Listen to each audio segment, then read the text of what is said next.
The SAP Profitability and Performance Management solution provides you with predefined sample content for IT cost management, and this includes a set of process activities that will help you calculate the enterprise profitability based on actual and planning data.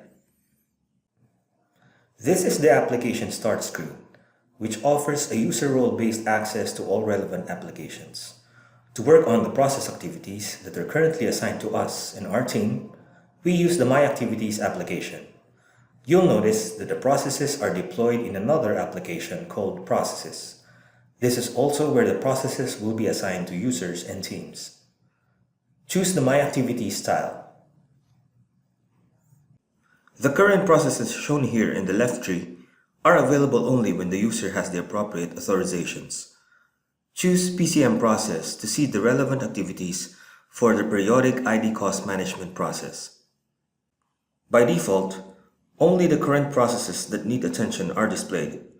The show list can also display completed processes.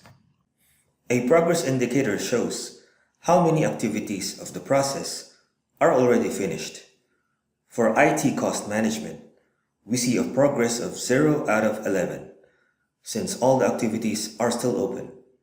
In contrast for this process, process, product, and LCA costing has a progress of 6 out of 10. On the right side, the relevant activities for us and our team are displayed. This can be manual activities like the review of general ledger data and the update of plan and forecast data, or it can be run activities like the execution of the calculation model. Dependent activities might occur. For instance, some plan data might need to be maintained before a calculation model is allowed to run. 4I's workflows might be assigned to activities so that they need to be approved by another team before the activity can be completed. In the Parameters tab, available parameters of the process are listed. In our case, it's just the assumption about the external labor cost in change rate. In the Selection tab, the scope of the process is shown. In our case, the version and time frame of data which we work on. IT cost management is structured in 4 distinct layers, with each actual or planned cost mapped through all 4 layers, starting from the cost sources such as the general ledger and allocated to the cost pool and further to ID tower, ID service, and at the end, to business units driver layers. Let's start to work on our activities from the start of cost flow mapping with a review of general ledger data. We can switch from data grid to chart and also drill down using further characteristics. The general ledger data looks good, so we can close the screen. Our next activity is to update the plan and forecast data. If the SAP Analysis for Office plugin is installed, we can use Microsoft Excel as a front end to work on live data from the system as well. This is what we're going to demonstrate here.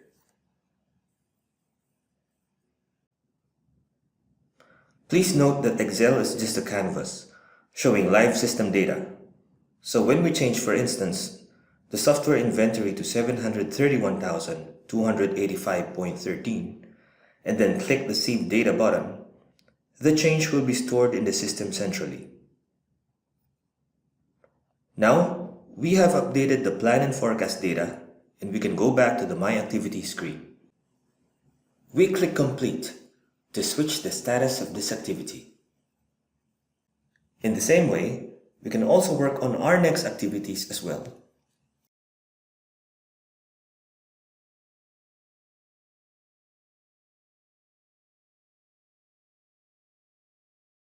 We click Complete to switch the status of this activity.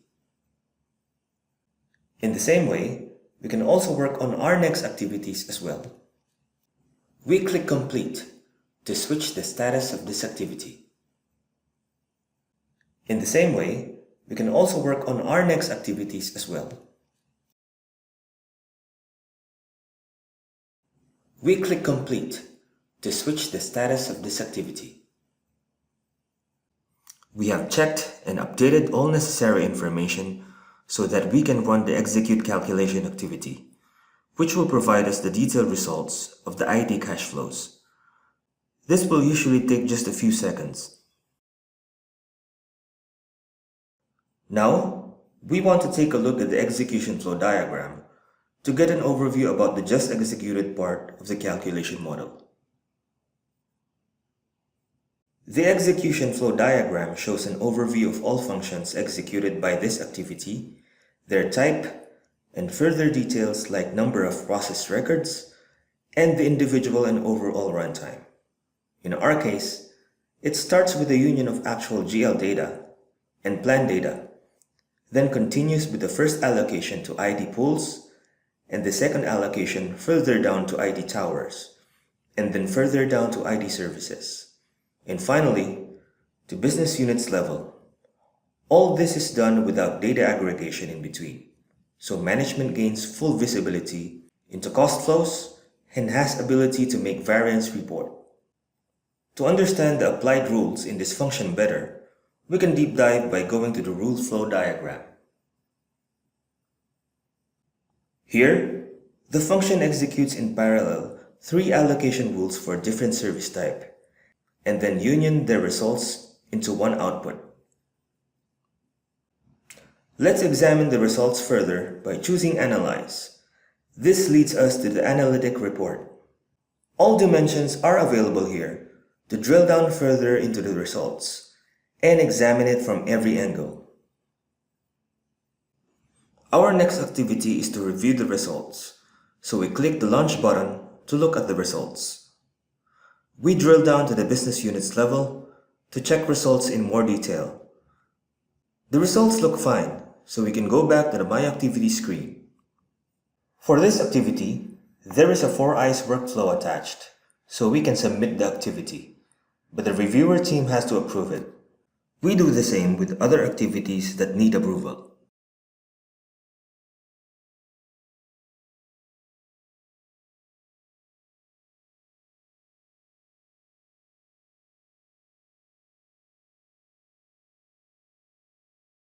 The last activity shows a value flow diagram.